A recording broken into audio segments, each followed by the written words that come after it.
2 años después, vuelven los granaderos a Buenos Aires. De 5.000, volvieron 78. Eso fue el ejército de los Andes. El que dio la vida y que todavía me parece no está tan sobredimensionado, no está tan dimensionado como tendría que serlo, y que... Dio la vida literal. Literal, y que Rivadavia convierte en una guardia presidencial. O sea, desaparece el símbolo.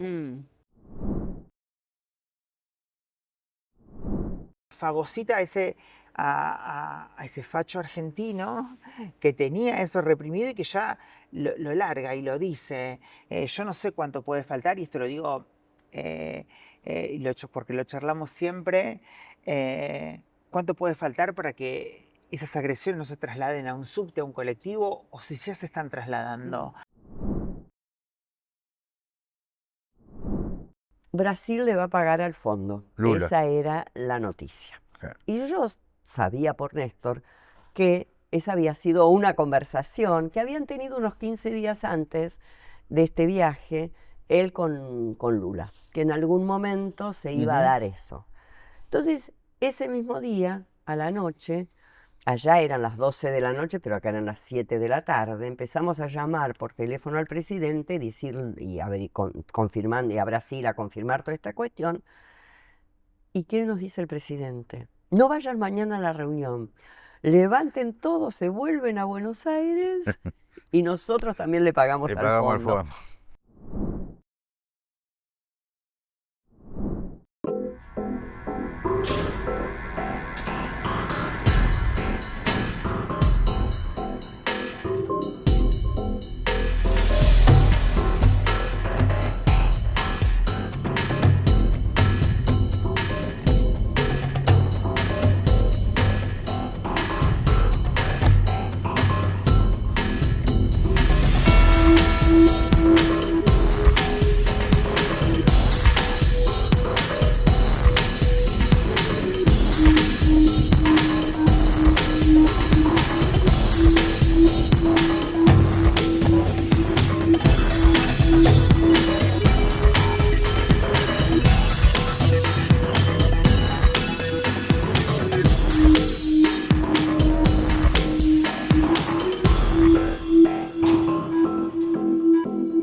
Estamos en la semana de mayo. Este DIP es en la patria, en medio de la patria.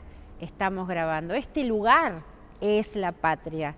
La patria no nos fue dada.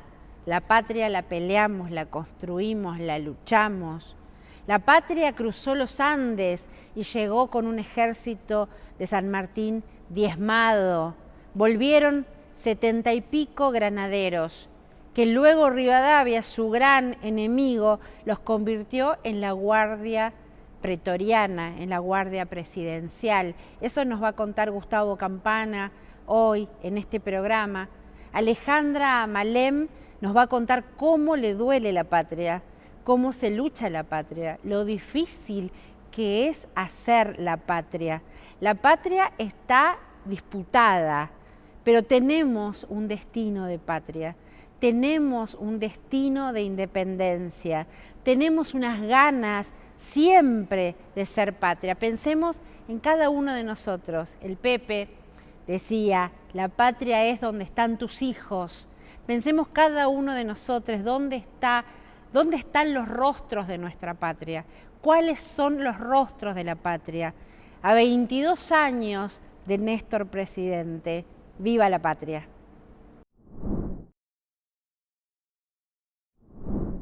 Hola, Gustavo Campana. ¿Cómo va, Cintia? Bienvenido. Gracias, muchas gracias. Gracias. Acá, en los portales de esta patria, ¿no? Sí. 25 de mayo de este siglo, de este tiempo, en este contexto, ¿qué nos pasa? ¿Qué nos pasó? Seguimos una batalla inconclusa que tiene 125 años entre el modelo de país y el proyecto de colonia. Proyecto de país que en ese momento estaba encarnado por una generación post-Revolución Francesa, con los sueños de equidad, soberanía, independencia, de pibes como Moreno, como Monteagudo, de compañeros un poquito más maduros como Belgrano, como Castelli, pero en realidad era el sector revolucionario el que quería poner patas para arriba. Casi 3 siglos de colonia española, que es un dato que a veces cuesta dimensionar, cuesta mensurar. Son 3 siglos de colonia española, lo que implica 3 siglos sin derechos ni garantías civiles, 3 siglos con el manejo de la economía por parte del Virreinato del Río de la Plata. Eso nuevo tiene un germen que se puede analizar perfectamente con la tierra en armas por primera vez en las invasiones inglesas, enfrentar a lo que sería hoy la infantería de la OTAN 2 veces, y vaya uno a saber por qué una pelea por una patria que no existe, pero que sin embargo empieza a armar los cimientos de lo que sucede 4 años después en batallas memorables después de haber sido 48 días parte del Imperio Británico. Eso Claro, es un dato que también, generalmente también se también. nos escapa, ¿no? En la primera invasión inglesa. Y ya en la segunda, la decisión firme de la defensa y no pueden ni siquiera tomar la ciudad. Y estamos hablando, insisto, de un lugar que no tenía ejército, no tenía soldado profesional, no tenía fuerza regular y que empieza a armarse ante la urgencia. Bueno, ahí empieza a discutirse políticamente el Río de la Plata. Ahora, qué destino de pelear la independencia, ¿no? Yo creo que tenemos el karma de todo país que fue colonia. Una batalla permanente con los agentes internos que todo el tiempo lo que hacen es traicionar la idea de la libertad política y básicamente un sector que entiende a lo criollo de la pelea desde un lugar que, insisto, ni para el conquistador es fácil de poder entender. La mayoría de nuestros criollos, y hablo de norte a sur y este a oeste de la patria grande, es hijo de españoles. La mayoría de ellos, los que tenían más guita, fueron armados en Madrid como militares, como abogados, como economistas, y los otros en Chuquisaca. Los que tenían menos guita iban al paraíso de la Universidad de la Patria Grande en Chuquisaca. ¿San Martín? San Martín, por supuesto, Belgrano, Pero ¿dónde San Martín? En España. España, O sea, claro. San Martín se va de Corrientes cuando tenía 5 o 6 años. Por ahí en ese momento ya se había mirado al espejo y no entendía muy bien por qué su tez Mm. era bastante más cobriza que la de sus hermanos, ¿no? Y ahí aparece Chumbita y toda la posibilidad de que Rosa Guarú, quien era quien estaba a su cargo, ¿no? Pudo haber sido su verdadera madre, y de ahí por ahí también esa conexión tan grande con los pueblos originarios, mis paisanos los indios, o pedirle a los indios la posibilidad de cruzar por los territorios sagrados para poder establecer el cruce de los Andes, o armar con ellos la guerra de Zapa antes del cruce, que era la guerra de información falsa que se encargaban los indios de distribuir dentro de los territorios todavía manejados por España. Hay algo, ¿no? que es muy fuerte, ¿no? Pero sí, la mayoría de los nuestros, bueno, Moreno o el mismo Castelli o el mismo Monteagudo, armados en Chuquisaca, en función de ser parte de esa clase media de la pequeña aldea que no les daba el bolsillo para cruzar el Atlántico, pero que no eran otra cosa más que una generación de criollos que empieza, insisto, a armarse, a moldearse en la arcilla de che, hay que enfrentar a Inglaterra y no queremos ser colonia inglesa. Y empieza una defensa de lo propio sin que sea patria, y ahí se empieza a construir la patria que conspira. ¿Y cuándo somos patria? Bueno, institucionalmente ponerla en ese momento, pero somos patria a partir de que están a punto de intentar descuartizarlo a Tupac Amaru y dice volveré y seré millones, después del primer intento libertario en el siglo XVI. O sea, hay un momento donde se empieza a pelear contra el conquistador, donde la idea de la patria de alguna u otra manera está dando vueltas, está presente. Se empieza a institucionalizar a partir del plan de operaciones de Mariano Moreno / Belgrano, ¿no? Ahí la Quizás, historia... estoy pensando, ¿no? Quizás la mayor conquista de este tiempo de Sí. conquistas, ¿no? De una, llamémosle una derecha, ¿no? Que o estos agentes internos que vos mencionás, que están hoy también, sea pretender, o para vamos a decirlo de esta manera, para una parte importante de la sociedad, Sí, haber quitado el concepto de patria. sí, claro. A ver, decía John William Cook que en los países coloniales las oligarquías son los dueños de los diccionarios. Te cambian palabras, te afanan otras, y el concepto de patria con el que nosotros, digo nosotros, y somos 2 o 3 generaciones que crecimos bastante lejos de esa palabra, porque era la patria, ¿no? Claro. Eh, y después descubrimos que la patria era Marechal, la patria es un dolor que aún no tiene bautismo y ya no dormirán los ojos que la miren. Y empezamos a observar que había un concepto de patria como parte de una palabra que había que recuperar. A ver si la palabra soberanía les pertenece a ellos. No, A claro. ver si la palabra independencia les pertenece a ellos. Bueno, el mejor momento fue La patria es el otro. Bueno, ahí hay un momento El núcleo alrededor de La patria es el otro. sí, donde la palabra patria cobra un significado que se parece demasiado. Por ejemplo, por poner un punto al ejército de San Martín que cruza los Andes con 5.000 negros, mestizos, mulatos, originarios.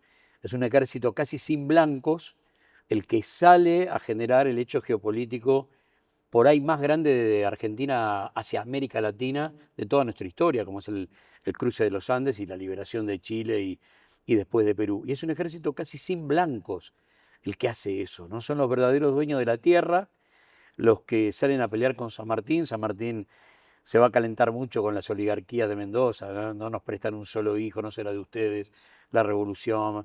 Bueno, ahí se empiezan a gestar muchas. El siglo XIX es una gran semilla. El siglo XX, si querés, a través del irigoyenismo primero, pero fundamentalmente después a través del peronismo, consolida la idea de nación. Y será a partir de la industria nacional, yo te diría, la piedra basal más importante, porque desde la independencia económica se discute la soberanía política. Y en ese momento la Argentina decide varias cosas. Primero, que la palabra del futuro es acero. No es poca cosa para ¿Cuándo un estás país. hablando? El primer peronismo. El primer peronismo, claro. Hay una frase de Perón que dice, cuando llegamos al poder importábamos hasta los alfileres que consumían nuestras modistas. Y cuando el golpe de Estado del 55 hacíamos buques de ultramar. La distancia entre los alfileres y los buques de ultramar Bueno, La patria es el es otro. la patria. La patria es el otro de Cristina. Primero lo dice una mujer. Sí, claro. Una mujer. Está muy bien. Y segundo, es La patria es el otro de construcción de satélites. Sí. Siguiendo esta línea, Sí, ¿no? claro. Y en un momento además donde nunca antes América Latina tuvo tantos presidentes al mismo tiempo parecidos a sus pueblos. Nunca. Fue yo te diría, un momento que esperó casi 200 años, ¿no? Porque la guerra por la independencia, que duró 14, no logra conformar la patria grande.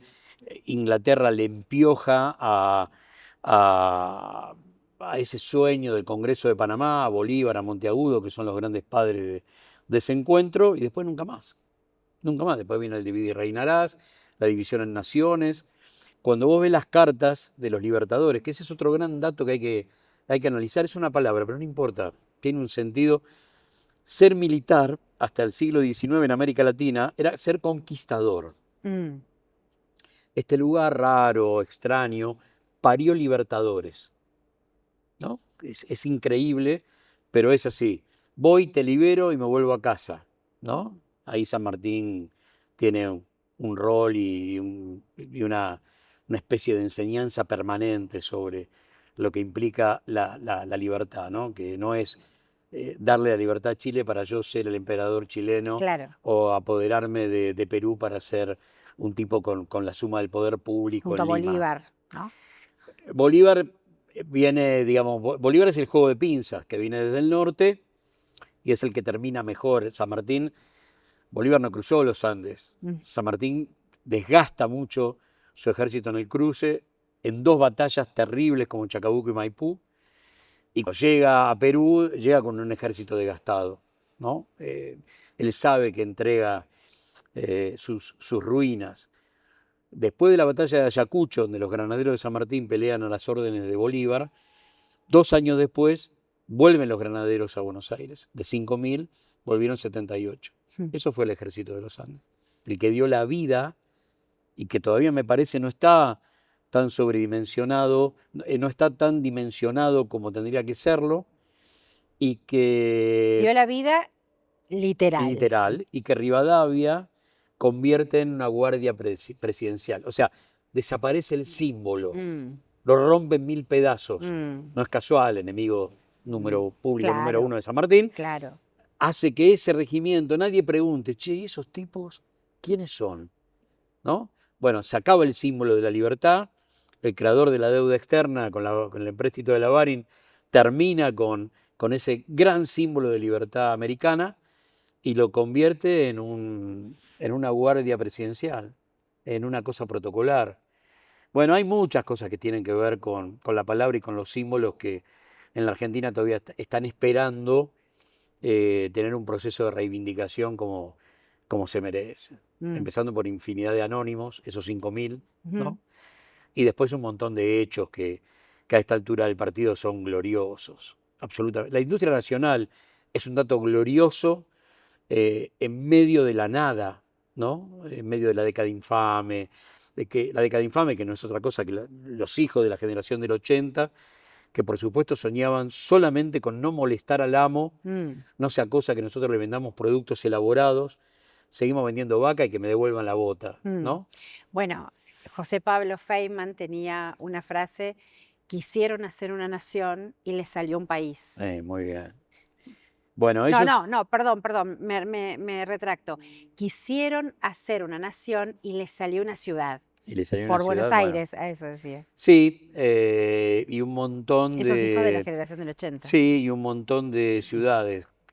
Yo encuentro hoy, sobre todo, pero esto pasó casi siempre, que la mayoría de las capitales provinciales son Buenos Aires en miniatura, Mm. que tienen Ese concepto. Oh, sí, que son a veces tan unitarias como Buenos Aires. Bueno, hay un discurso de Néstor, porque también se cumplen, o ahora Sí, se cumplen los 22 años, ¿no? sí, claro. De la primera presidencia, de la asunción del kirchnerismo, la primera presidencia Sí, del sí. kirchnerismo, la presidencia de Néstor, tan concatenada con la de Cristina para conformar ese núcleo Sí. que estamos hablando de la patria. Ujú. Que ahora quiero que vos lo dimensiones sobre cómo lo pienses, como Mm. sea que lo pienses. Pero estaba escuchando hace un tiempito una charla de Néstor, 2001, o sea, antes del Néstor Sí, presidente, que hablaba en un Ateneo y decía, porque ustedes, se ve que había gente de Buenos Aires, ustedes se creen cerca, pero no se dan cuenta lo lejos que están muy bien. de ese poder, Sí. ¿no? Bueno, de ahí Jaureche, ¿no? Que cuando el tipo decía, había un modismo en la ciudad de Buenos Aires, que era que cuando me iba a una provincia, me iba a tierra, me profundizaba mi viaje al corazón del país, decía me voy para afuera. Mm. Y en realidad es me voy para adentro. Claro, me voy para Me afuera. voy para adentro. ¿Cómo me voy Saliendo de pa' Buenos afuera? Aires era el Salir de afuera. Buenos Aires era dejar el mundo prácticamente, dejar el universo. Todo pasaba en esa Buenos Aires que, insisto, siempre fue expulsiva hacia nuestra identidad, nuestro DNI cultural. Lo sigue siendo, obviamente, pero nosotros tenemos que tener una mirada hacia adentro, nos debemos una mirada hacia adentro colectiva fuerte, duradera. Real. Sí, sí, nosotros tenemos, a ver, hay porteños que se avergüenzan de su país. Y cuando digo se avergüenzan de su país, lo digo pensando en el Cabecita Negra, pensando en el inmigrante de países limítrofes, personajes que él ve extraños, y ahí aparece Sarmiento, que cuando el tipo va a buscar, por orden del gobierno nacional, inmigrantes para laburar en la Argentina, escribe diciendo, llegué tarde, antes llegó Estados Unidos para llevarse la mano de obra técnica, especializada, de los países nórdicos, y yo me llevo la chusma de ultramar, que no son otra cosa que españoles e italianos. Que los tipos lo veían como los cabecitas negras de Europa, por llamarlo de alguna manera. Entonces, ese sentimiento anda dando vueltas todo el tiempo en el concepto cultural de la historia mitrista, que es con la que todos nos formamos, con la que todos o nos deformamos, de la que todos en algún momento, o casi todos, por lo menos lo que concebimos a la patria como tal, escapamos en algún momento, ¿no? Mm. Es todo un proceso para analizar Ujú. cómo se pudo dar eso después de una instrucción con la historia mitrista en la escuela primaria, en la secundaria, en parte de muchas currículas universitarias, cómo salir de esa primera fake news Bueno, la de biografía de Argentina. San Martín no la escribe Mitre. Sí, pero la despolitiza. Por eso, claro. Y a la de Belgrano también. O sea, lo que hace es adueñarse de sus vidas para sacarles contenido político. Mm. Voy a ser muy extremo en lo que voy a decir, pero es como plantear que San Martín cruzó los Andes porque le gustaban los deportes extremos, en vez de explicar el Claro, rol geopolítico claro, de desplazar esos 5.000 claro. hombres, terminar con Que esa solo fue una resistencia. hazaña de cruzar un lugar geográfico inhóspito, digamos. Hacerlo después de entender que no se podía por tierra, demandarle a Güemes la resistencia con la guerra de guerrillas, con la guerra de recursos, que es pelear con lo que se tiene, y el tipo cumplir de una manera increíble, Belgrano siendo el eje político de ese triángulo en el Congreso de Tucumán. Digo, cuando uno analiza todo eso, decís, che, ¿por qué no me lo enseñaron así? Mm. Bueno, Moreno creando la Gaceta de Buenos Por Aires ejemplo. para dar una pelea militante, ¿no? Por Sí. eso yo tengo, junto a Pablo Yonto, tenemos una frase A ver. acuñada, que el periodismo es militante o no es nada. Muy bien. ¿No? Bueno, la verdad se milita de Walsh, se suma Exacto. a ¿O todo eso. acaso la nación no surge A la pucha. para defender los intereses de la oligarquía Hay que decir, soy una tribuna porteña? de Y doctrina. está bien o no. O sea, es honesto, quiero decir. Ah, bueno, O sea, el tema por es supuesto. no sincerar eso. Frente a todo lo que vino después, el hecho de que todavía en los editoriales de La Nación aparezca tribuna de Tribuna de doctrina, doctrina, claro. bueno, listo, ya está, es una declaración de principio. Está bien, habla de eso, de su lugar de Sí. pertenencia. Bueno, fíjate vos, el tipo que arma el origen de la batalla cultural con la Gaceta y es el primer desaparecido de la historia política argentina.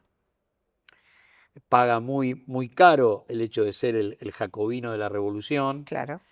cuando hay un sector de la Revolución de Mayo que tiene en el cajón del escritorio de Saavedra un celular de la infanta Carlota o algún teléfono de Sí, Londres sí, para entregarle En esto ida que y los tipos... vuelta. Y sí, queremos ser nosotros los ojos del rey, como Mm. etimológicamente plantea la palabra virrey.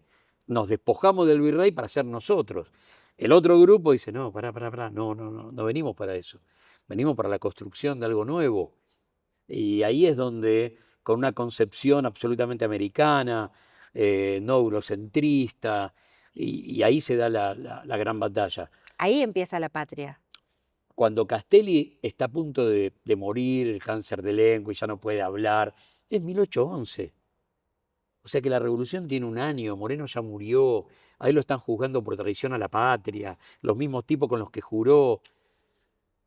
Y el tipo va a decir, o va a escribir en su pizarra algo memorable, que es, si ves al futuro, dile que no venga, ¿no?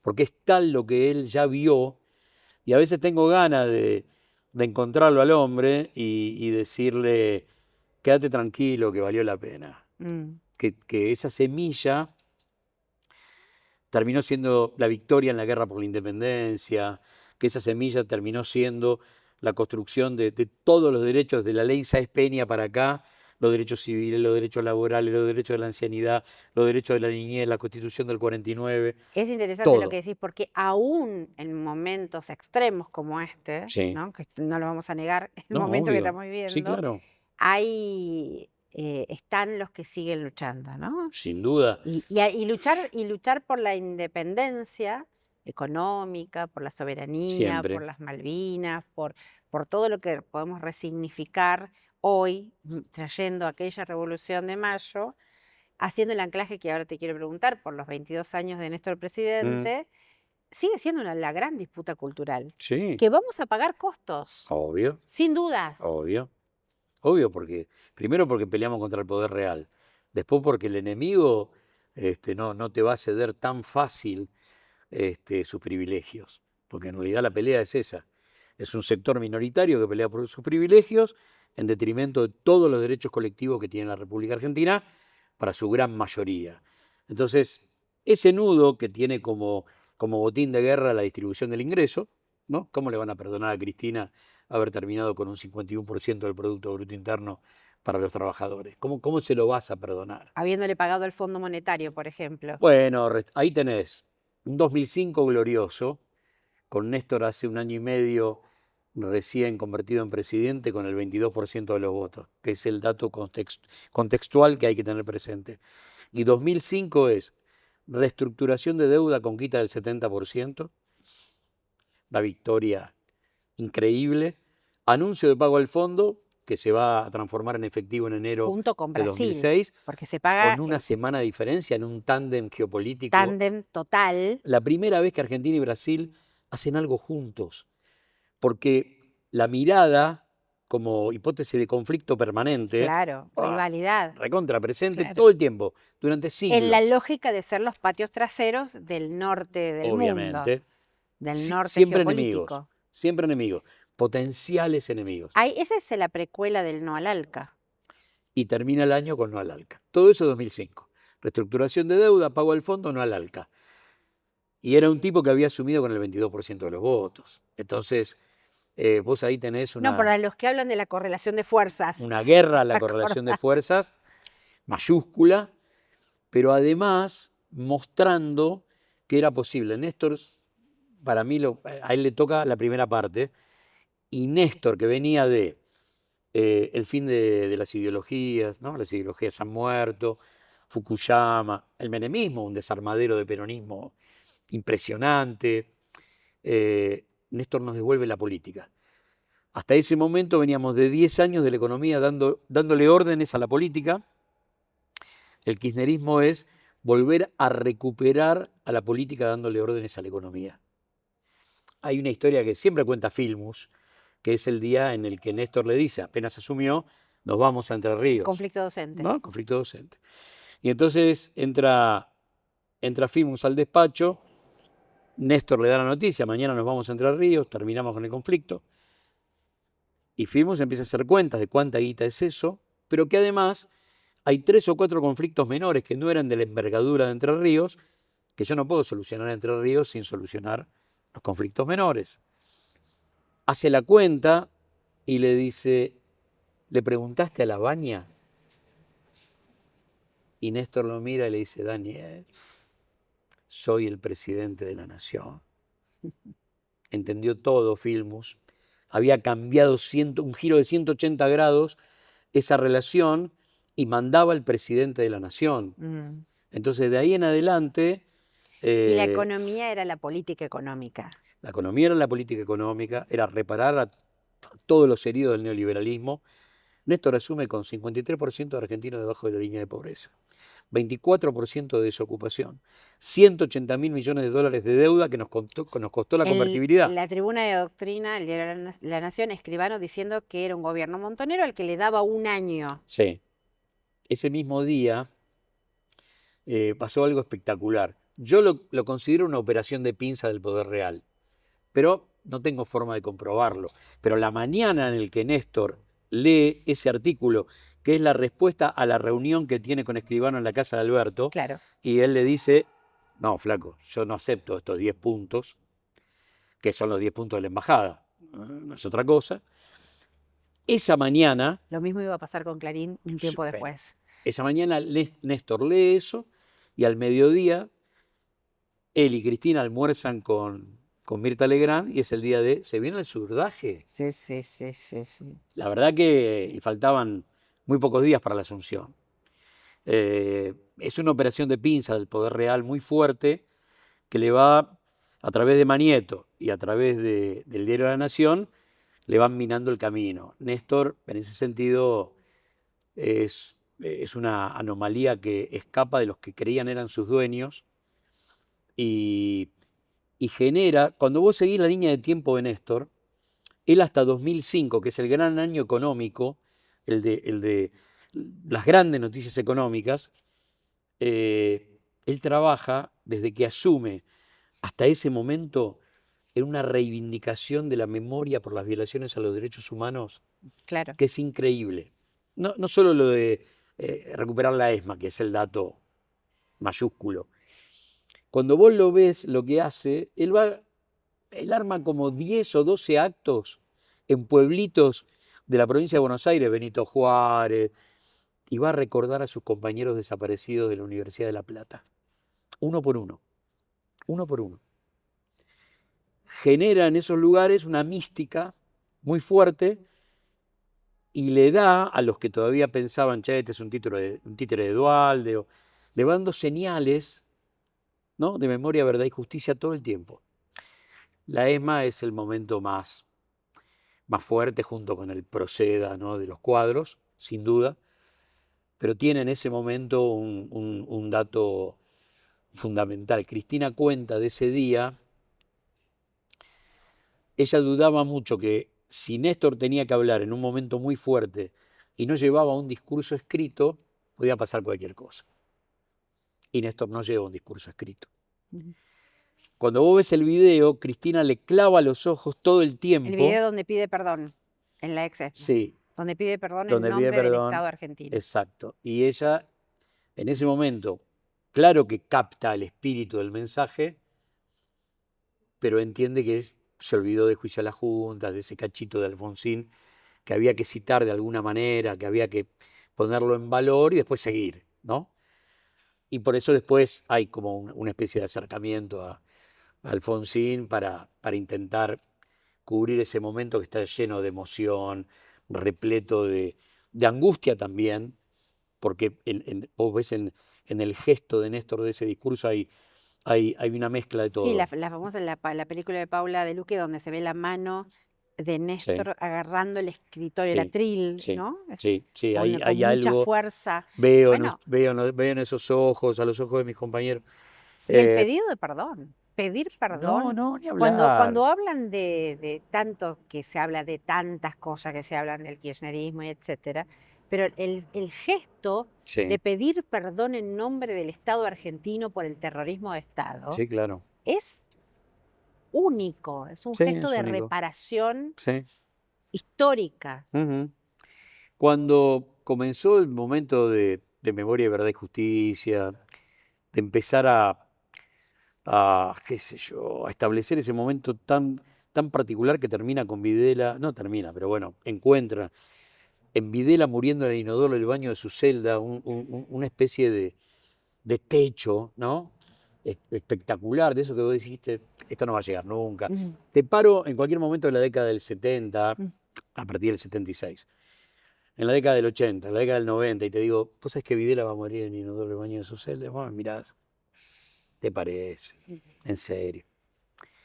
Aspiremos cosas que no sean tan utópicas, tengamos sueños. Bueno, y sin embargo sucedió así, Macera murió condenado, situaciones que no estaban dentro de... Después de haber sido absueltos por 3 leyes de perdón y durante casi 20 años vivir entre nosotros, ¿no? De hecho, Villarroel organizando, ¿no? Claro. Tours a la casa de Videla en Belgrano para que conozcan a su San Martín, ¿no?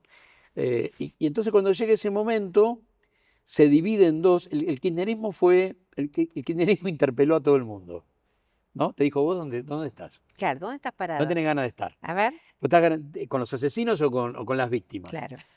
Tenés que elegir. Por eso en algún modo se reproduce el hecho maldito. Sí, claro. ¿No? Porque había que tomar postura. Sí. Había que decir, acá estoy parada, a ver, acá estoy parada. Sí, sin duda. Y hay a lo largo de esos 12 años momentos que realmente fueron una interpelación muy, muy fuerte. Desde situaciones como esa hasta cuando Néstor decide triplicar las pensiones de los excombatientes de Malvinas y lo saca para siempre de estar repartiendo estampitas en el tren y en el colectivo. A compañeros y compañeras que les tocó vivir el momento más terrible de generaciones y generaciones de argentinos. La última guerra que había tenido la Argentina, la guerra con Brasil, siglo XIX. Estamos muy lejos de esa palabra. Y en el momento que la tuvimos, también ahí la sociedad se parte en dos y 20 años después de la guerra, Néstor asume 21 años después de la guerra, interpela a la sociedad otra vez, a la que le debía un abrazo a los excombatientes, a los que le debía una palabra de tibieza, un brazo en el hombro, yo estoy acá, y no importa la cantidad de tiempo que había pasado, no importaba, había que reparar. Néstor fue y reparó. Entonces eso es, claro, ¿cómo no va a ser mal visto por aquellos que generaron la primera etapa de desmalvinización con el olvido? ¿No? Aquellos que le hicieron jurar los milicos el pacto de silencio, ¿no? El escrito del 601 que les impedía a los compañeros, una vez que volvían a su casa, después de haberlos tenido una semana en cuarteles de engorde porque no los podían devolver como habían llegado al continente, hacerle firmar un pacto de silencio donde si contaban lo que había pasado en las islas, desde las situaciones famélicas, las torturas, podían ser juzgados por un tribunal militar. Y las víctimas, como sucedió con los torturados, la víctima habla cuando puede, no cuando quiere. Y muchos hablaron 30 años después, 20 años después, 10 años después. Y Néstor tuvo un rol fundamental. Néstor fue un abrazo, ¿no? Para muchos de esos excombatientes olvidados. ¿Qué oportunidades tenemos? Siempre acá preguntamos, ¿no? O pensamos, más que preguntamos, pero pensamos cuál es el camino para salir de este contexto, de este momento, donde estamos en tanta tensión, sin democracia prácticamente, cuando las políticas económicas, las decía el Fondo Monetario Internacional, con esa insatisfacción democrática de la que habla Cristina, con este nivel, con el zurdaje perseguido, ¿no? Todos somos zurdos Claro. y no nos odian lo suficiente, donde un presidente defiende el narcotráfico, y el narcotráfico que lo maneja el Ministerio de Seguridad, el delito económico, y el que paga los impuestos, bueno, viste, qué mala suerte que no pudo cometer un delito, una cosa así. ¿Cómo se sale? En principio, no quiero sonar simplista, pero vamos a salir como siempre. Esto uno lo tiene pagando costos, Gustavo. Siempre. Por eso es como siempre. Por eso es como siempre. Claro. Uno sabe que esto termina y el problema es el mientras tanto, y ahí está el costo que es terrible. Y otra vez la necesidad de refundar este lugar, como se hizo tantas veces después del paso de Ahora, seguro, del pensando en Néstor, en Cristina, en el kirchnerismo, en estos 22 años, en esta Latinoamérica, en estos héroes de la independencia, con valentía política. Siempre. No, si no es imposible. Con identidad. No, es imposible. Vos sabés que hay un costo social y hay un costo personal. Y el costo personal, obviamente que es muy duro, porque estos tipos lo único que tienen para ofrecer es la demonización del otro, porque modelo contra modelo, si vos sos industria nacional, trabajo, sueldo digno, demanda comercial para que haya demanda industrial, distribución de la riqueza, derechos de todo tipo, de primera, segunda, tercera, cuarta generación, vos sos desde los viejos derechos constitucionales del 49 hasta matrimonio igualitario, hasta identidad de género. Sos todo eso. A uno lo defiende la verdad histórica. Entonces, lo primero que hay que poner de pie es la verdad histórica. Trabajarla como un dato militante, como la construcción de cuadros políticos. Que cada uno que va a defender este modelo sepa lo que está haciendo. Hay mucho, a veces, voluntarismo dentro de la militancia, y a ese voluntarismo hay que dotarlo de construcción política a través de la información. Bertolt Brecht decía que el peor analfabeto es el analfabeto político, que no tiene nada que ver con saber leer y escribir, es saber quién es tu enemigo, que es otra cosa, ¿no? Cuando suceden cosas como la de Bahía Blanca, inundaciones como la de Zárate Campana y otros distritos de la provincia de Buenos Aires en los últimos días, aparece toda una cosa de la lucha colectiva frente al problema que existe, ¿no? Aparece lo del héroe colectivo del Eternauta, aparece el nadie se salva solo, y yo por lo menos tengo muy claro que eso sucede porque está claro el enemigo, que es el agua en la cintura, ¿no? Ahí está, lo viste, está claro, ahí tengo que estar. Y no está tan claro que el enemigo sea el neoliberalismo ni el plan económico de achique, de ajuste, de deuda, de fuga, de industricidio, porque si no, este lugar del planeta no pudo haber vivido en 49 años 4 procesos neoliberales. Si querés, sacate la dictadura, porque no hay otra forma de escapar, pero 3 en democracia, votando el mismo modelo, es no saber que el problema es el modelo y creer que pudo haber un problema de mala praxis. Macri no lo hizo tan bien, Milei lo puede... No, es con la misma receta, el mismo producto, y encima voy a buscar al mismo ministro de Economía, que se convirtió en récord mundial para sacarle en menos de una década 74.000 millones de dólares al Fondo Monetario. Todo para el pago de los intereses de la timba financiera y que un grupo de amigos se lleven dólares baratos del Banco Central. Y cuando se van, Caputo volverá a tomar sol en Ipanema con la remera roja y este será un lugar devastado, que habrá que poner de pie con industria nacional, sueldo fuerte, derechos laborales, generar demanda comercial para que haya demanda industrial, con las dos demandas, demanda laboral, lo que son los 3 o 4 pilares del modelo de nación tan viejo como el de ellos, porque acá no hay nada nuevo. Qué lindo es escucharte, a Gustavo Campana. Nos quedaríamos todo el tiempo escuchándote. Te hago una última pregunta. Dale. En tu vida cotidiana, Sí. en tu universo, Sí. en tu universo colectivo, ¿qué es la patria? La patria es nuestra identidad, nuestra historia, es eso que yo quiero defender, es mi gente. No son, como decía Perón, la patria no son ni las vacas, ni los cereales, la patria es su gente, ¿no?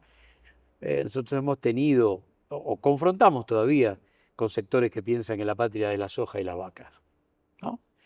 Y la patria está en el pobrerío del conurbano profundo, olvidado, devastado. Ahí hay un montón de patria que obviamente tiene tanto que ver con lo que peleaban aquellos criollos que pensaban en la equidad permanente con los pueblos originarios. La patria está en Tupac Amaru, ¿no? Recuperar como Evita el volveré y seré millones, ¿no? Que viene de ahí, viene de Tupac Amaru. A veces no dimensionamos que la palabra de Evita, que tiene que ver directamente con ese tipo que encabeza como cacique la rebelión y que su descendiente es pretendido por Belgrano como rey inca en 1816, porque es el verdadero dueño de todo esto, es el dueño del imperio. Entonces uno ahí se ve reflejado, ¿no? La patria es ese lugar en el que uno se mira al espejo y está uno.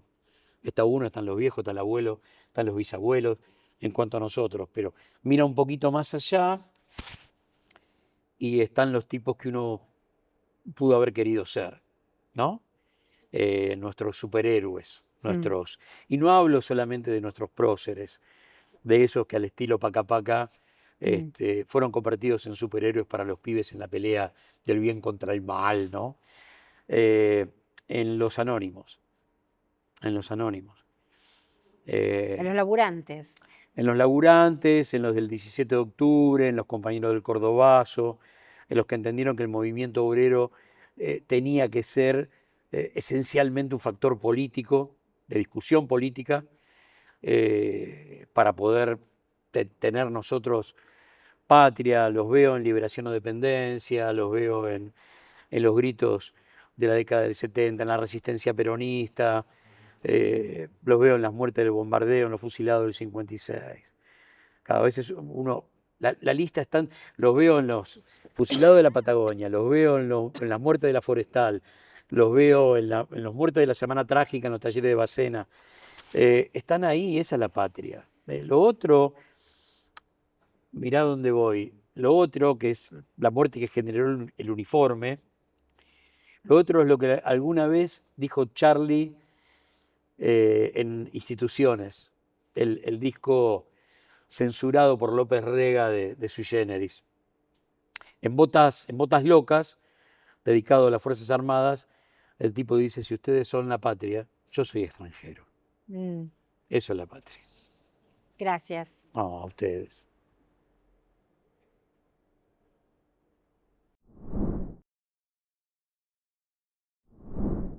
Ale Malem. Qué lindo verte. Hermosa. ¿Cuánto tiempo hace hermosa, que no nos vemos? hermosa. Nos estábamos acordando La, cuando... la entrevista fue afuera, recién, hace un Sí, ratito. sí, Ahí nos sí, chusmeamos exacto, todo. ahí fue. No, me estaba acordando eso que vos decías cuando nos cruzábamos en el pasillo de ese estudio, que yo iba con un sábado a la tarde Me con mi acuerdo la mate. primera vez que llegaste, que estábamos con Abigail y Pablo Mesina, y llegaste vos con una canasta, con un termo, Siempre con mate. bártulos. Encima estábamos en plena pandemia, fue muy difícil. Pero no fue amor a primera vista, Terrible, no nos amamos a terrible, primera terrible. vista. Creo que el grupo humano Divino. del canal es lo más lindo que Hermoso, tiene, y fue hermoso y hermoso hermoso. conocerte. Yo me acuerdo mucho cuando estábamos así peleándonos con el mundo, como siempre, para variar, y vos dijiste, pero yo acá sé que mi voz es una voz colectiva. Y siempre es una voz colectiva, o sea, creo que por eso se han ocupado tanto de callarnos, de invisibilizarnos, de sacarnos de todos los medios también, ¿no? Em, una voz o una representación, un cuerpo trans en un medio de comunicación eh, es una interpelación personal, colectiva hacia la sociedad, y no desde el lado desde el humor, que también se puede hacer y es totalmente legítimo, sino desde el lado profesional, desde el lado de un ser pensante político, de una sujeta política que opina de política y que puede hablar de otras cosas más allá de sus experiencias referidas a la identidad, ¿no? No, es que me parece que ahí está, ¿no? La gran, ay, ¿cómo decirlo? Eso que molesta, ¿no? Eso que molesta, que es las leyes, por ejemplo, de identidad sexual, las leyes de equidad de Claro, a mí me da género. gracia porque por ahí cuando dicen, che, se nos fue, nos pasamos 2 o 3 pueblos con las políticas de género. No, no nos pasamos nada, no nos vengan a echar la culpa a nosotros que porque hablamos con E o porque decimos todos hemos perdido una elección. No, no perdimos la elección por eso, perdimos la elección por muchas otras cosas, menos por eso. Yo creo que hubieran hecho muchas más faltan muchas más políticas de inclusión que no estuvieron. Las que están, bienvenidas sean, hay que defenderlas. Y ahora más que nunca pelearlas en la calle, porque creo que como viene el panorama, yo no lo veo muy bien, no lo veo muy bien posicionado. Es eso, ¿no? ¿Qué ves? Bueno, veo orfandad. Siento orfandad, recién te lo decía, o sea, de no saber para dónde disparar o a quién escuchar, porque tampoco yo no escucho a nadie que hable, no sé vos, pero yo no escucho a nadie de mis referentes políticos que hablen y que nos expliquen hacia dónde ir. Claramente yo estoy convencida que la unidad es el camino, estuvo demostrado el último domingo de elecciones acá en la ciudad de Buenos Aires, pero yo lo veo muy difícil. Yo la escucho a Cristina hace mucho tiempo hablando, ¿no? Por ejemplo, cuando hace un par de años Cristina ya hablaba de inseguridad democrática, de insatisfacción democrática y de la catástrofe que eso implica cuando a un país lo gobierna el Fondo Monetario, por ejemplo, que no hay Claro, democracia, claro, por ejemplo. No, claramente, a ver, desde el Vive el Cáncer hasta el tiro de septiembre que no salió, hasta la condena que seguramente en algún momento la Corte Suprema va a salir, es ataque constante hasta una líder política, claramente, que una de las más importantes de las mujeres de la vida política más importantes de la Argentina, y también, no sé si vos lo sentís, o al menos yo lo siento, y muchas compañeras y compañeros de la militancia digo barrial o de la De militancia base. territorial. El decir, cómo han fagocitado el odio, esa falta de empatía para con el otro. Ahora todo es odio, todo es doxeo, todo es persecución a través de las redes. Es un estado de terror también, ¿no? O sea, y yo creo que no se animan a más porque no ganaron la elección todavía de octubre. Ganan la elección de octubre y agarrémonos para ver lo que es la Esperemos que no. No sé. No sé. Esperemos, no.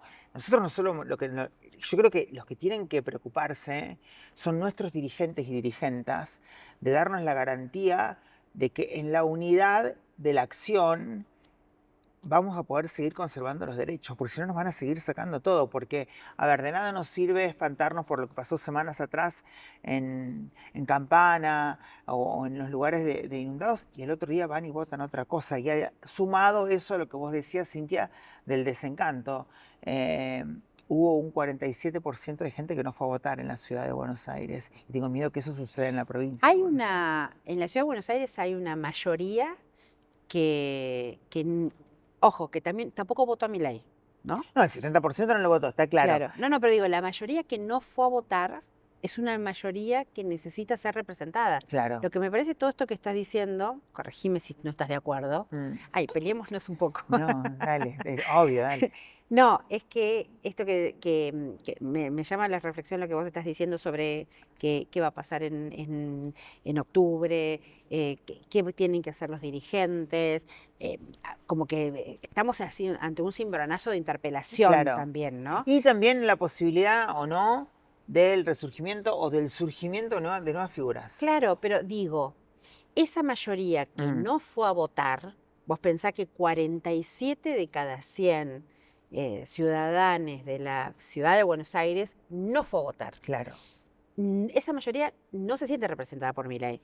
No sé si lo votó o no lo votó. Está bien, entiendo. No se siente sí. representada. Tampoco votó Por los otros. al resto de las Exacto. fuerzas peronistas o progresistas de la ciudad.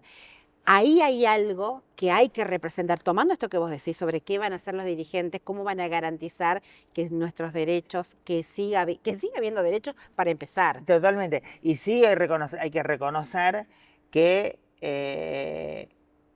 ellos han utilizado el desdoblamiento de elecciones, que yo nunca estuve de acuerdo con el desdoblamiento de elecciones en ningún distrito, porque nacionalizan, nacionalizan todas las elecciones. La de capital va a ser nacionalizada, la de provincia y demás, y de ahí sí estoy de acuerdo en la postura que tenía Cristina, o parte de Cristina puntualmente, que pedía una sola elección. Una sola elección.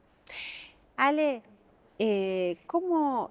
Pensaba en el mundo, ¿no? Hace un tiempo veía una actriz, no me va a salir el nombre, me voy a intentar acordar, no me va a salir, muy conocida, pelo cortito, divina ella, actriz grande, que decía, mi hija es una persona trans y yo tengo miedo ante el triunfo de Trump, ¿no? ¿Cómo vive el colectivo de la diversidad, el colectivo trans, este momento? Mira, con nosotras, las más viejas, estamos acostumbradas a esto. Estamos acostumbradas a que nos agarren de los pelos y nos arrastren 10 metros de la policía y nos lleven y nos dejen encerradas en el calabozo 4 o 5 días, o 3 o 4 días, hasta que no les hiciera favores sexuales a los milicos no te largaran. Me da pena por la parte de nuestra colectiva que no vivió esa época, y que necesitamos de ellos también que pongan el compromiso, porque a veces yo no soy tan grande, tengo 46 años, pero tampoco soy pendeja, y recién te decía, tengo muchos sotes en el lomo, y no sé si tengo ganas de seguir dando batallas, poniéndole el cuerpo. Estamos mal, claramente. A ver, desde el momento en que en un foro económico un jefe de Estado habla de un grupo determinado y se le indica un delito como es el abuso de menores y demás, fagocita también. Bueno, además todos los días, no sé si todos los días, pero estamos viendo cada vez más situaciones de violencias de odio, ¿no? Totalmente, y por eso te decía, fagocita a ese facho argentino que tenía eso reprimido y que ya lo larga y lo dice. Yo no sé cuánto puede faltar, y esto lo digo porque lo charlamos siempre, cuánto puede faltar para que esas agresiones no se trasladen a un subte, a un colectivo, o si ya se están trasladando. Ya se Porque están también trasladando. lo que pasa acá, por ahí ese también es el error de muchos de nuestros dirigentes y dirigentes políticas, es que piensan que solamente pasa lo que pasa acá. No, no pasa solamente lo que pasa acá. Pasa lo que pasa en Salta, pasa lo que pasa en Formosa, en Tucumán, en La Rioja, en el interior de Córdoba, en el país grande, ¿entendés? Ni siquiera hace falta irse a otra provincia, en Ruta 21, donde muchas compañeras trans son víctimas de agresiones constantes y diarias todos los días. Trabajo en el último tiempo, estoy muy cercana. Yo necesitaba acercarme a una organización que esté en el territorio y me vine a colaborar un tiempo con Georgina Orellano, con AMAR. Sí, con Amar. Y ahí ves la realidad de las compañeras trans y es desgarrante. O sea, hemos hecho recorridas de noche, recibirlas a la mañana. Estuve en estado de persecución policial del gobierno de la ciudad. La ley de reiterancia de la ciudad absolutamente inconstitucional, que ya la quiere, que ya el ministro de Justicia de la Nación dijo que la quieren poner a nivel nacional en el Código Penal, inconstitucional por cierto. Bueno, vos sos abogada. Yo, abogada. Digo, hay una situación de vulnerabilidad que no estamos viendo en nuestro colectivo, la está pasando muy mal. Se está volviendo a invisibilizar. ¿Qué te parece? ¿Qué te parece? A ver, Es una pregunta retórica. ¿qué te parece? Claro. O sea, a ver, fuimos borradas de todos los espacios. Quedan las de siempre y las que hacen show business y están Bárbaro, Lizzy, Flor, Mariana Genesio Peña. Y el resto estamos, que habíamos tenido, no sé, un crecimiento, hablo de Diana Surco, en un caso particular, otras compañeras más, y como que ya nadie se... Antes me llamaban 4 o 5 veces por mes para decir, che, ¿te querés venir como invitada o como panelista? Venite a hacer algo. Nada. No. Y está bárbaro también porque los medios, digo, se van acomodando Mal acomodando. mal acomodando digo, está bien para ellos como empresarios, yo los entiendo como empresarios. Entiendo lo que decís, entendés que este contexto cercena Claro. la palabra, Bueno, y hay que cercena esperar, la y diversidad. llega un momento va a volver y bueno, no va a durar para siempre. Mientras tanto hay que resistir. Resistir cómo en los lugares que te dan determinada tranquilidad, decir, bueno, este es mi lugar. Yo encontré un lugar, después que me fui de C5N, en Crónica, donde me recibieron hermoso, es una familia divina, que me siento muy bien tratada ahí adentro. Pero así como muchas veces decimos... Y en Radio del Plata. En Radio del Plata, así como muchas veces decimos las mujeres faltamos en los medios, decimos las personas trans faltamos en los medios. Por supuesto, claro. Personas trans, varones trans,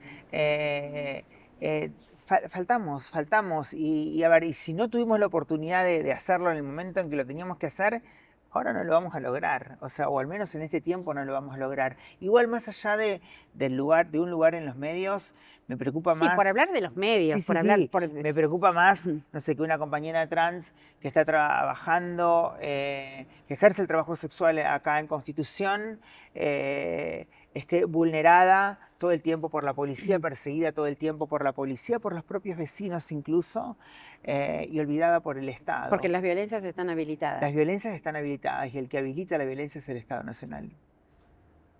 Eso es dramático. Y es muy triste. Es muy triste porque veníamos de años de muchas luchas, de muchas conquistas. Nunca fáciles. Nunca fáciles, siempre peleándolas también. Creo que esto nos tiene que dejar mucha enseñanza, Cintia, porque a veces nos peleábamos entre dirigentes y dirigentes de la comunidad, me refiero, ¿no? Por un proyecto o por... Y ahora nos damos cuenta que no era esa la salida, que el camino es en todos los sentidos la unidad. Recién Gustavo Campana decía, el problema es que no sabemos visibilizar el enemigo. Claro. Claro, yo creo que ahora sí lo tenemos visible, porque en la época del macrismo, que fue el comienzo de todo esto,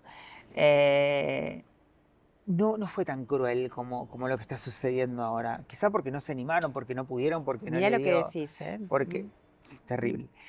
porque no les dio el piné para poder hacerlo. Porque no es- claro. Ahora se sentó con todo, o sea, y se los va a chupar a todos, absolutamente a todos.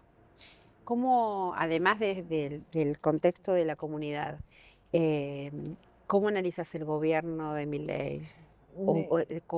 Como periodista te pregunto, Yo lo ¿no? veo como no sé, como un fenómeno sociológico que habría que estudiar. O sea, es rarísimo lo que te decía anteriormente, que nos espantemos. Hace unos días atrás escuchaba al presidente decir, hablando de un decreto de blanqueo que puede llegar a salir, a mí no me importa de dónde venga el dinero, con tal de que entre a las arcas del Estado. Eso es problema de la justicia, eso es un delito. O sea, que legitimemos de alguna manera o que permitamos que se diga cualquier cosa, absolutamente de cualquiera, con total impunidad. Yo no voy a caer en cuestiones personales porque no está bueno, es la figura Que presidencial. claramente es apología del delito. Es apología del delito desde ya. Pero a ver, que estás diciendo a los narcos, vengan, traigan toda la plata que tengan, a los que... No, el narcotráfico lo combatimos al- con al- el Ministerio de Claro, Seguridad. a los tratantes, vengan, traigan la plata de la trata y la blanqueamos. Y como es un montón de cosas, por eso no entiendo a la gente, ¿no? Me cuesta mucho entender la gente. A lo mejor hay una cuestión de hartazgo, seguramente hay una cuestión de hartazgo con la vieja política, pero vamos a tener que encontrarle el camino. Y creo que la responsabilidad de encontrarle el camino es de los dirigentes, es de nosotros, de los que estamos abajo, de los comunicadores, de los que tenemos un espacio para poder decir una palabra y al menos 10 o 20 personas o 100 o 1000 o 500 nos escuchan y toman nuestra palabra como valedera. O por lo menos se sienten De interpelados. comprometernos. Y ahí también quiero ir, porque como algunos que, que muchas veces he llamado compañeros de trabajo, le han esquivado también el bulto al compromiso, al decir lo que realmente les pase, al decir lo que realmente sienten, ¿no? O sea, incluso algunos medios también. Estamos en la semana de mayo, estamos también a 22 años de Néstor presidente. Exacto. ¿Qué es la patria para vos? La patria que nos parió. La patria para mí es mi lugar, es mi territorio, es mi lucha. Yo no concibo una manera de vivir que no sea de lucha. Yo te contaba recién, fuera de la nota, yo me vine a vivir al hogar Carasucias a los 17 años, 18, apenas había terminado el secundario. Estuve viviendo muchos años ahí estudié periodismo, después estudié abogacía. Y yo me formé en esa lucha. Me formé en la ayuda comunitaria, en el comedor comunitario, en el guiso de arroz con menudos, en esperarla. Mónica Carranza, la recordás seguramente. Sí, claro. Que viniera a traernos la ropa para que nos pusiéramos para ir a la escuela. Y no concibo otra manera que no sea luchar Para vos por la la patria patria. nunca fue fácil. Nada, nunca jamás. Por eso a veces está bueno también decir, bueno, yo me tengo que relajar un poco, descansar y permitirme disfrutar también. Y que tomen todo ese impulso, que no se lo di yo ni que se lo han dado, que se lo ha dado a mi generación, sino todas las generaciones que nos precedieron y que pusieron su cuerpo y sus vidas dentro de los 30.400 desaparecidos, que tomen esas banderas y bueno, y las lleven a ellos a la lucha. Gracias. Gracias a vos. Te extraño Hermosa, mucho. yo también. Igual nos mensajeamos por Sí, ahí. siempre, Cuando estás siempre. al aire, Cintia, no digas esto. Te quiero mucho. Te quiero, hermosa. Gracias. A vos. Gracias. Alem, alem.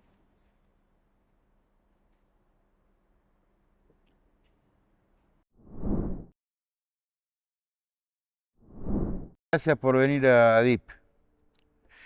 Si te parece, arrancamos con una primera pregunta que quizá no tenga una respuesta fácil, pero por ahí nos va abriendo algunas puertas. Dale. Y es una pregunta que nos estamos haciendo muchos compañeros y no tenemos la respuesta, obviamente. O no es simple la respuesta. ¿Por qué Argentina, siendo un país tan rico, de los principales productores de alimentos, de energía, de litios, cobre, ahora petróleo, gas, plataformas submarinas enormes. La mitad del país, de la población, es pobre. Digo, por ahí, empezando a responder esta pregunta, que es media grande, vamos abriendo algunas puertas y vamos hablando de lo que deriva esta pregunta. ¿Qué te parece? Me parece bárbaro y primero, en primer lugar, te agradezco la invitación para compartir esta charla acá un ratito contigo. Mira, yo creo que la Argentina siempre fue un país codiciado en distintas épocas de nuestra historia, ¿no? Y tiene como dos pecados originales para mí, que mientras no los resolvamos, no nos va a ser fácil encontrar un camino hacia el desarrollo más armónico, más sustentable, con más igualdad. Uno es el régimen de tenencia de la tierra, es un pecado original donde los países que en algún momento crecieron y que estaban, se puede decir, casi igual que nosotros, incluso Estados Unidos, pero sobre todo Australia y Canadá, tienen un régimen de tenencia de la tierra muy diferente al nuestro. Aquí la tierra se fue dando en grandes extensiones y hoy por hoy son los grandes, lo que se llamó originariamente la oligarquía terrateniente, ¿no? Que ahora se diversificó, es otra, pero que son esas 1000 familias que siguen dominando todo el espectro de los negocios en la Argentina, por un lado. Un segundo pecado original para mí es la disposición de las divisas que se generan en el país. El Estado argentino no tiene esa disposición porque la genera el sector privado con sus exportaciones. Al no tener divisas, lo que sucede es que no puede dar respuestas a el uso final de esas divisas para poder construir o hacer lo que se necesita para lograr ese desarrollo. Para mí estas dos cuestiones, esto de las 1000 familias, la tenencia de la tierra y la falta de disposición de las divisas por parte del Estado, fue configurando una élite que hoy es la que nos domina, totalmente internacionalizada y que no tiene un proyecto político para la Argentina. Ahora, estas 1000 familias que vos decís tienen un proyecto político. Sí, pero no es un proyecto que nos incluya a todos, no es un proyecto de desarrollo para la Argentina. Exactamente. Es un proyecto propio. Agroexportador.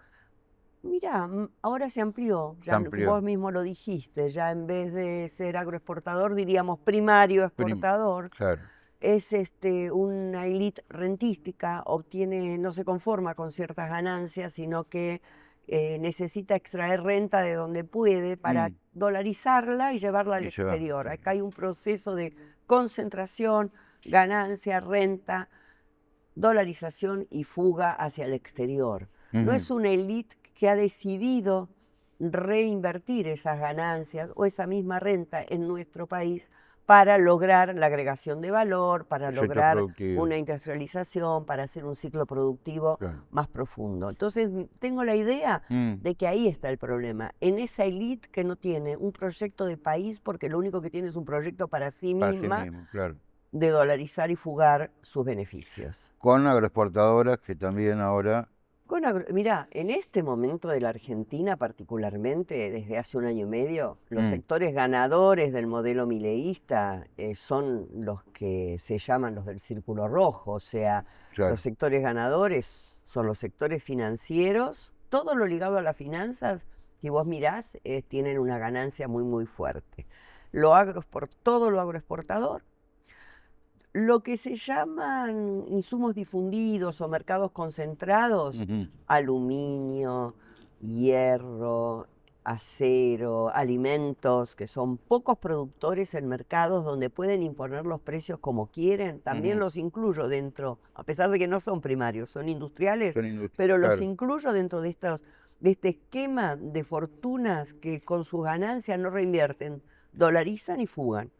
Y por otro lado está la minería, la energía, y se ha agregado últimamente un sector ganador que también fue impulsado por el Estado, que es este sector que llamamos de economía del conocimiento, los software aplicativos, las aplicaciones como el Mercado Libre, como Globan, lo que se llaman los unicornios de la Argentina, que han sido impulsadas por la política del Estado de subsidiar parte de sus Claro. esquemas de costo para que puedan tener mayor rentabilidad. Ahora, en este modelo, obviamente, queda la mayoría del pueblo argentino fuera, ¿no? Porque no generan empleo, no generan Exacto. trabajo, no. Hubo un modelo de industrialización en Argentina, creo que el peronismo expresó eso.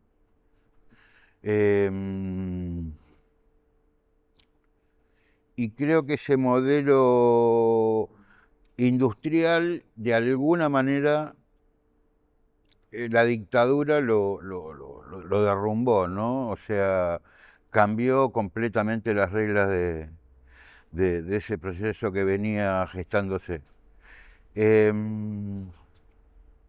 ¿Vos crees que eso es posible retomarlo? ¿Crees que hubo algunas cuestiones, errores en términos de creer que había una burguesía que podía llevar adelante un proceso industrial y una Argentina industrial y productiva, y ese modelo de la burguesía no existió nunca? ¿Cómo lo ves eso? Bueno, yo creo que la Argentina vivió un proceso de industrialización también previo al peronismo, Mm, muy incipiente, mm, pero el peronismo lo tomó como una política central, industrializar la claro, producción de la Argentina. Y ahí el Estado tuvo un rol fundamental, o sea, la constitución de las empresas de YPF, la constitución de una Somisa, industria naval, de Somisa, de todo lo que fue el desarrollo de las empresas del Estado productoras de bienes importantes, el flete, ¿no? Elma, ¿no? todo lo que era Mm, la industria naval, los fletes marítimos, bueno, innumerables, digo, pudimos hacer barcos, pudimos hacer, teníamos astilleros, claro, y toda esa industria fue apuntalada desde el Estado, pero además el Estado brindó las bases para que se desarrollasen todos los demás sectores, textiles, calzado, los que conocemos hoy. A pesar del golpe del 55 y de lo que vino después, mm, no se pudo desmoronar esa política que dejó sentada el peronismo. Y si vos mirás las estadísticas, desde el 45, 55, incluso después del golpe, hasta el 75, 70, con el Rodrigazo y más 76 con la dictadura, esos 20 años hubo intentos de generar otras políticas, pero básicamente predominó ese proceso de industrialización que claro, se conoce como el sustitutivo de importaciones, exactamente, aunque no era solo porque no era una industrialización para sustituir importaciones, sino también una industrialización de bienes que no se producían en el país claro. directamente. Entonces, me parece que ahí hubo unos 20, 30 años de continuidad de una política que llevó a que cuando llega la dictadura, los indicadores sociales y económicos de la Argentina fueron los mejores de toda su historia. Claro. El 3% de desocupación, el 5% de pobreza, no te puedo decir la indigencia porque no No existía. existía, No se se medía medía, porque claro, no existía y no podés medir algo que no claro, existe, claro. obviamente. Y el movimiento obrero como columna vertebral de todo eso y sujeto histórico de ese proyecto político que Claro. fue el peronismo. Viene la dictadura con una vocación aperturista, viene la dictadura con toda su represión y todo lo que ya conocemos en materia de ruptura de todas las garantías democráticas, etcétera, pero fundamentalmente con una idea muy clara de que ese país no era el que las élites estaban dispuestas a bancar. Ujú, Y esas mismas élites bancaron digo, el emblema es que Martínez Dios era el ministro de Economía, claro, ¿no? claro, Uno de los claro. exponentes de esas 1000 familias que han manejado siempre la Argentina. Y ese proyecto, desde ese lugar, dio vuelta muchas cosas que después nunca se pudieron revertir. Un ejemplo claro es la vinculación financiera de Argentina con el exterior. Claro. Hasta ese momento Argentina era un país, si se quiere, endogámico en materia de política financiera, Ujú, pero después de la reforma financiera del 77, fue muy difícil mantenernos aislados de los vaivenes y los movimientos del resto del mundo. Y comenzamos a hacer una plaza donde la deuda y la financiarización de las actividades se hizo muy presente. Y eso no terminó nunca. Eso se fue profundizando con el correr del tiempo. Bueno, vos me podrás decir, bueno, pero el mundo estaba así, es verdad. En el año 70 y pico aparecen los fondos excedentes de los llamados petrodólares Ujú. y hay un proceso de financiarización de la economía mundial. Eso es verdad. Pero no todos los países, ni siquiera en Latinoamérica, aunque tuvieron dictadura, tuvieron este grado de endeudamiento para bancar la fuga de capitales. El caso concreto es el de Chile, una dictadura tan sangrienta como la nuestra, 16 años de dictadura, Ujú. sin embargo no tienen deuda, no tuvieron estos ciclos de nos va bien, pero hay un límite porque y hay un default, una crisis, etcétera, El ¿no? fondo, ¿no? Exactamente, ahí viene la entrega de toda nuestra política económica al Fondo El Monetario Fondo Monetario Internacional, Internacional. que fija estos parámetros, porque es lo que ellos recetan a todo el mundo. ¿Están de acuerdo con eso? Sí, pero no hay ninguna duda. Resuelven, la economía se resuelve en Washington y no se resuelve en Exacto, Argentina. exacto. O sea, la dictadura empieza ese proceso, pero lo continúa con toda la fuerza el gobierno de Menem y Cavallo, Ujú. ¿no? Hay que decirlo, Claro. porque un gobierno peronista totalmente vendido a Ujú. estos intereses que profundizó todo aquello que la dictadura tenía y, entre otras cosas, la destrucción de la La industria, ¿no? dirección de la industria. Hablábamos del fondo. Hay una anécdota que me pidió Cintia que nos tenés que contar. Vos fuiste ministra de Economía de Néstor, te mandó a negociar con el fondo en algún momento. Sí. ¿Qué es lo que pasó ahí? Bueno, pasó que yo asumí en el Ministerio de Economía y el fondo estaba acá presente, tenía como ahora injerencia porque le había prestado, acordémonos que el gobierno previo de la Rúa vivía pidiéndole plata al Sí, fondo, claro, claro. casi lo mismo que el Lo de mismo Milei, acá, ¿no? sí, Su blindaje, su megacanje, claro. siempre pidiendo plata afuera. Cuando eso hizo crisis y viene el estallido, el fondo todavía estaba acá. Claro. Entonces, el gobierno nuestro tenía que negociar con el fondo.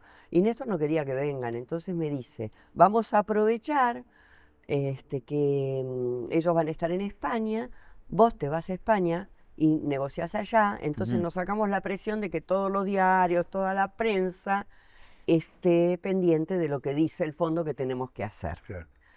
Vamos a España, a Ajá. Madrid, llegamos, suponete, hoy a las 7 de la mañana y mañana a las 8 de la mañana o 9 teníamos la reunión con Ann Kruger, que en esa época era el personaje fuerte del Fondo Claro. Monetario, en las oficinas del Ministerio de Economía de España. Viaja Alberto Fernández, que en ese momento era el jefe de gabinete también, y nos fuimos a dormir ese día. Estábamos residiendo en la embajada argentina, en la casa del embajador argentino en Madrid. Pero como a las 12 de la noche nos despierta mi secretaria diciendo, llaman de Washington, vienen a contar algo que te tienen que decir urgente, pero no pueden esperar hasta mañana, no ahora. Ah, Brasil le va a pagar al fondo. Lula. Esa era la noticia. Claro. Y yo sabía por Néstor que esa había sido una conversación que habían tenido unos 15 días antes de este viaje, él con Lula, que en algún momento se iba a Ujú. dar eso. Entonces, ese mismo día, a la noche, allá eran las 12 de la noche, pero acá eran las 7 de la tarde, empezamos a llamar por teléfono al presidente confirmando, y a Brasil a confirmar toda esta cuestión. ¿Y qué nos dice el presidente? No vayan mañana a la reunión. Levanten todo, se vuelven a Buenos Aires y nosotros también le pagamos Le al pagamos al fondo. fondo. Así Buenísimo. que ahí mismo, a las 12 de la noche allá, buscando formas de avisar que a la mañana siguiente esta gente no vaya para... No fuimos a la reunión, dejamos plantado Ahora, a lo que habrá Kruger. sido para vos como economista es decir, bueno, cortamos con estos tipos No, que nos para mí manejan la era economía la desde mejor hace noticia. décadas, Para ¿no? mí fue como ser protagonista en mi materia, en mi medida, Claro. de una de las decisiones económicas que más soberanía le Más otorgó a la soberana, Argentina claro, en su claro, historia. claro. O sea, para mí fue una decisión brillante, estratégica, porque después de pagarle al fondo, pudimos hacer todas las cosas que queríamos hacer. Y después vino el Aumentar ALCA, ¿no? la obra pública. El ALCA había sido 2 meses 2 antes. meses antes. Ah, Aumentar la obra pública, pública. tener las jubilaciones para todos, nacionalizar las AFJP. Todo eso el fondo lo impedía, estaba prohibido. Es más, el fondo todavía quería que nosotros privaticemos el Banco Nación. Así estaban las Exacto. cosas. Al pagarle, no es que nos fuimos del fondo, porque irse del fondo a veces la gente dice, bueno, ¿por qué le pagaron y no se fueron directamente? Trae un montón de consecuencias negativas, que quizá como consigna política está bien decir no al Fondo Monetario Claro. Internacional. Me parece una síntesis muy buena, porque Lógico. cuando uno dice no al fondo, está diciendo que no a todas sus políticas, a sus recetas imposibles de seguir para que un pueblo viva bien. Ujú. Pero eso no quiere decir que hay que irse del fondo. En el mundo hay 190 países, todos son del fondo. Ahora, lo central me parece a mí, me parece que es que vos empezás a poder planificar tu economía, empezás a poder decir, bueno, ¿en qué vamos a invertir el El excedente? excedente. Reindustrializar Argentina, en empresas Públicas. públicas. Bueno, Sí, en infraestructura. Acordate que los 90, como en este periodo de Milei, no se hacía obra no pública. se hacía obra pública. Claro. Entonces el deterioro que había en todo lo que era infraestructura y logística para la producción era enorme. Así que tuvimos que invertir fuertemente en eso, ¿no? Y ahora yo creo que va a pasar lo mismo. Cuando este gobierno se termine, va a dejar un bache muy, muy grande Sí, y va a claro. tener que tener recursos, porque una economía no puede crecer si no tiene a su disposición un área de infraestructura moderna, como tiene que ser, ¿no? Exactamente. No, pero a mí me parece que central es poder planificar, digamos, pues si no te planifican de afuera, o sea, Y te lo imponen te lo imponen, directamente. te lo Vos no planifican. tenés derecho casi ni a decir ni mu, ¿no? Planifica alguien, digamos, planifica el Estado, planifican ellos, Claro. ¿no? Bueno, Bueno, imagínate que entonces tuvimos que cambiar los pasajes, todo para volver rápido. Llegamos acá, nos vamos a la casa de gobierno y el presidente me dice, le pregunto, ¿ya le avisaste a Redrado que vamos a usar Redrado parte de estaba Era todavía. presidente del Banco Central. Entonces me dice el presidente, no, yo no le avisé nada, yo tampoco le dije, porque tenemos que sacar 10.000 millones de dólares, había 30.000, le sacábamos la tercera parte de las reservas. Y a ver si se movía el dólar. También teníamos nuestros temores Claro, claro. conscientes, no miedo, pero esos temores conscientes de que podía haber alguna advertencia de los mercados que siempre te quieren marcar la cancha. Sí. Y para los mercados no es una buena noticia que vos le pagues al fondo, No, no, porque no. vas a hacer la política, se suponía que el peronismo entonces podía hacer su política, ¿no? Sí. En vez de la política de los mercados y la política de Fondo Monetario. Así que estuvimos ahí también, Qué buen esa homenaje, alegría. buen homenaje a 22 años de que asumió Néstor, ¿no? Exactamente, Así que- exactamente, el 25 de mayo del 2003. Un tipo que vino a plantear una Argentina más soberana, más... Sí, y que sobre todo creo que tenía una idea muy clara de que había que unirse con los países de la región. Claro. Eso que ahora está como tan menospreciado, ¿no? De que, bueno, estos vecinos son medio una porquería, vamos a irnos con Estados Unidos y con Israel. Claro. Y una vez más, la élite argentina se equivoca porque se asocia al imperio decadente Es decadente, a los y no perdedores. al imperio naciente. Claro. Y además, vos fíjate la paradoja, Coco, estos tipos que son este Círculo Rojo, estos empresarios, hacen negocios con China, pero le hacen políticamente hacen caso política. a Washington. O sea, tienen su norte de negocios y de ganar dinero en Pekín, pero su norte político Lo en tiene, los es un Estados problema de Unidos. clase, ¿no? Es problema un de clase. problema de ideología, Ideología política. por Claro. eso yo siempre digo, a ellos no les importa si con nosotros ganaron un montón de plata, El otro día pero lo siempre tienen escuchaba, el temor de que les pongamos algún límite, algo de lo que quieran hacer, ¿no? el otro día lo escuchaba al de la Sociedad Rural y el de la Unión Industrial Argentina, que cuando lo escuché dije, tenía razón Perón, no es ni Unión, ni Industrial, ni Argentina, ¿no? Qué grande, qué Porque grande. en el peor momento de bajas de números de la industria, Sí. ¿no? Con la mitad del aparato productivo frenado.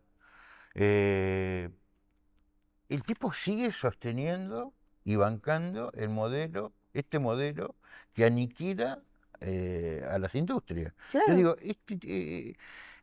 es un problema de clase, es es un un problema problema ideológico. ideológico, es un problema ideológico. Yo creo que en el fondo a ellos les molesta el peronismo, les molesta la existencia de los sindicatos, Claro. de las organizaciones libres del pueblo o organizaciones sociales, porque le pueden poner algún límite Ujú. a los, digamos, aspiraciones de ellos de quedarse con todo, ¿no? Vos fíjate que ellos no la pasan mal en estos gobiernos. No, Ellos no dejan de hacer sus negocios, de expandirse, de tener prebendas desde el sector público. Ellos tienen todo eso. Y con los gobiernos peronistas tienen que repartir, porque esto del 50-50 que se decía, ¿no? La mitad y la mitad, este, bueno, es algo ahora, concreto, ¿no? sí, ahora, en esa década ganada, que yo reivindico muchísimo, fueron los mejores años, por lo menos, que yo viví Sí. de la Argentina. No hubo, o sea, no se pudo, no se quiso revertir ese modelo productivo que modificó la dictadura, ese modelo económico que instaló la dictadura, digamos, ¿qué es lo que ustedes se lo plantearon en el gobierno cuando? No, No. no, porque la preocupación, nosotros veníamos de años de estar muy mal económicamente en la Argentina. La Ujú. convertibilidad fue un desastre. Había exclusión social, no era que Sí, había no, claro, pobreza e claro. indigencia, había gente que no podía salir de su gueto, Ah, que era su barrio, porque hasta llegaban casos de que no tenían dinero para tomarse un colectivo e ir a buscar trabajo. Estaban ahí como aislados. Esto era la plena exclusión social. sí. Y si vos te acordás, en los 90 no había ayuda social del Estado de No, no ningún había. tipo. Con lo Creo que lo cual, primero vino con Dualde, lo ¿no? primero vino con Dualde, con el plan Jefas y Jefes de Hogar. Exactamente. Sí. Que yo me acuerdo porque estaba militando en un barrio popular, en Rincón de Milver, en Tigre, y me acuerdo la alegría de la gente, pero de saber que por lo menos alguien había pensado en ello, que iban con su DNI a Y, un oh, lugar a anotarse porque algo le iban a dar, alguien se acordó de nosotros. ujú, Es la primera idea que tuvieron de que podían volver a ser incluidos, ¿no? ujú. Entonces me parece que veníamos muy mal y la única interés que teníamos nosotros era que no suba la inflación, porque veníamos de años de inflación cero, incluso hubo años con inflación Con negativa, deflación, claro. con deflación, y que crezca la economía, que se genere empleo. Mm, Y Néstor tenía además la preocupación muy interna de él de tener un sector público, un Estado fuerte. bien. ¿Por qué? Porque él, y por eso quería siempre tener superávit fiscal. No porque no quisiera gastar, al contrario, sino porque él decía, ¿con quién me voy a sentar a negociar? ¿Con qué grandes grupos económicos de la Argentina puedo negociar algo si tengo un Estado que le debe a medio mundo, Claro. que no puede pagar sus cuentas, que no recauda? Tengo que estar sólido, tengo que tener solvencia para sentarme a negociar. Y eso se la daba, ¿no? Entonces él quería tener siempre pesos en las cuentas del Tesoro y reservas divisas en las cuentas del Banco Central. Y eso lo logró él. Ese fue la primera aspiración de esos años. Vos dirás que poco, y quizás fue muy poco, pero no te olvides de dónde veníamos y cómo llega Néstor al gobierno. No es que nosotros Sí, no, veníamos, llegó con debilidad, claro, no con debilidad éramos un equipo política. además que, suponete que podría haber llegado con el mismo 22%, pero nosotros ser un equipo que venía trabajando hacía, no sé, 10 años en preparar una cosa para la Argentina. No, él era prácticamente un recién llegado, Sí. los ministros no nos conocíamos entre nosotros, Ujú. no sabíamos, no sé, no nos formamos en las mismas, no teníamos las mismas historias, no nos formamos, no éramos un partido político que había tenido discusiones previas sobre qué Sí, hacer con sí, la sí, sí, sí. Argentina. Así que la primera aspiración fue esa, generar empleo, distribuir, crecer y tener superávit fiscal y superávit externo. Esas eran las preocupaciones de Néstor. Después, cuando ya hacia el final del gobierno, ahí de Néstor, ¿no? Sí, que de empezaba Néstor. Cristina, él pensaba que venía una etapa que tuviese esa aspiración de replantear un poco ya la estructura económica de la Claro. Argentina, ¿no?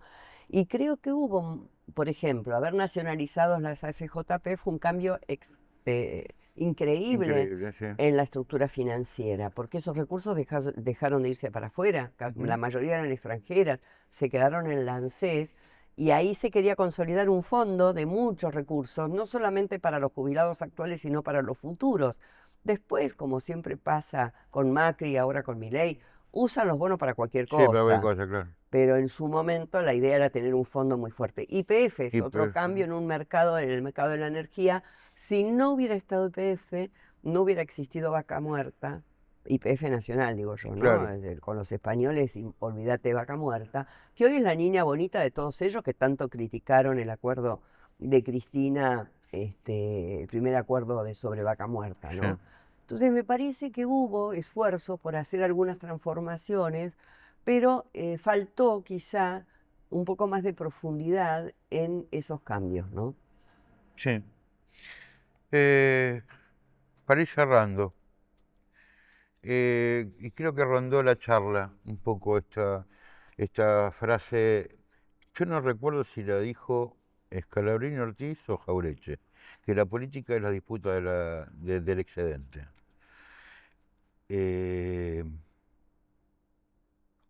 ¿Qué expectativas tenés en el movimiento popular, en la reconstrucción del movimiento popular, este 25 de mayo, un día, digamos, revolucionario, si querés, en Argentina?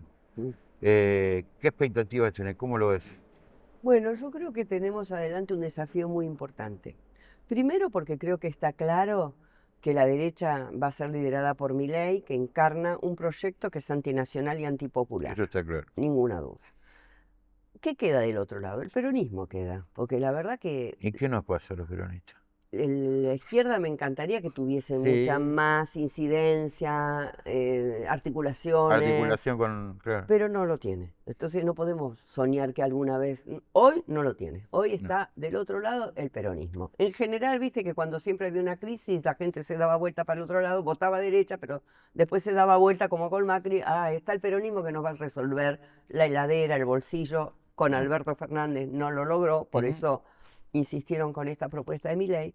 En algún momento cuando esto se venga abajo, el peronismo tiene que estar reorganizado. Y hay que ver cómo y desde qué lugar, porque hay muchas tendencias en el peronismo. Y lo importante es que dentro del peronismo prevalezca una línea que tiene que ser distributiva, que tiene que tener en mente y en claro que tiene que disciplinar al poder económico, que no se puede estar todo el tiempo pensando en cómo caerles bien, porque si vos pensás en cómo caerles bien todo el tiempo, no haces lo que tenés que hacer. Exactamente. Y yo no soy de las que pienso que hay que estar todo el día gritándoles y protestándoles encima. No, no. Hay que tomar la medida que hay que tomar. O sea, necesitamos, por más que parezca pasado de moda, Ujú. un Estado fuerte, Coco. Y yo te digo, para que todos aquellos que dicen que el Estado ya fue, no es así. No es así. Fíjense lo que está haciendo Trump, que tanto Claro. lo aplaude la derecha mundial. Trump está reivindicando el rol del Estado, porque es desde el Estado que está haciendo lo que está haciendo, y el rol de la industria, porque su accionar de patear el tablero con los aranceles del comercio mundial y de la economía mundial, ese accionar está basado en que se dio cuenta una parte del sector poderoso de los Estados Unidos que sin industria Estados Unidos no es No es nada. nada. Claro. Apostó hace 30 años por los servicios, Y sus industrias estaban en otros se países. fueron a China, se fueron Claro. a México y hoy Estados Unidos está en decadencia productiva, le falta empleo, le falta dinamismo, le falta tecnología. La industria trae todo eso. Entonces, industria y Estado Mm, son dos cuestiones que están muy, muy de moda, porque Trump las volvió a poner de moda, mm. y espero que los peronistas sepan darse cuenta de eso y no tengan la visión de que, y no, a ver si hacemos esto y ofendemos a este o el otro se enoja. La verdad es que los grandes males que nos van a quedar de esta experiencia de Milei de libertaria, Sí. los vamos a tener que resolver con medidas profundas, fuertes, con mucho compromiso y coraje. Es una disputa que tenemos que dar muy fuerte dentro del peronismo, ¿eh? Es. Totalmente de acuerdo, totalmente de acuerdo. Gracias, Felisa, y bueno, feliz 25 de mayo. Bueno, igualmente, gracias Coco, gracias a todos.